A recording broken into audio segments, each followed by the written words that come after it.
Friends, తింటే గారెలే తినాలి, వింటే భారతమే వినాలి అని అన్న మహాకవి ఎవరు? అసలు గారెలనే ఎందుకు భారతంతో పోల్చారు? ఇన్ని పిండి వంటలు ఉన్నాయి కదా, పులిహోర, బొబ్బట్లు, పాయసం, వీటిలో దేన్నో ఒక దాన్ని పోల్చి చెప్పొచ్చు కదా మహాకవి. ఎందుకని ఒక గారెలనే పోల్చి చెప్పారు? అసలు వీడియో చూస్తున్న ఎంతమందికి ఈ క్వశ్చన్కి ఆన్సర్ తెలుసు? తెలిస్తే నాకు చెప్పండి.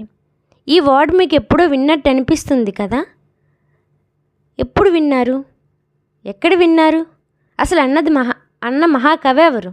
వీటిలో ఏ క్వశ్చన్కి ఆన్సర్ తెలిసినా సరే నాకు కామెంట్ సెక్షన్లో కామెంట్ చేసేయండి. తెలియకపోయినా సరే కామెంట్ చేయండి. ఎవరు అన్నది తెలుసుకోవాలి కదా, ఎందుకన్నారు కూడా తెలుసుకోవాలి కదా. కామెంట్ చేస్తారు కదా.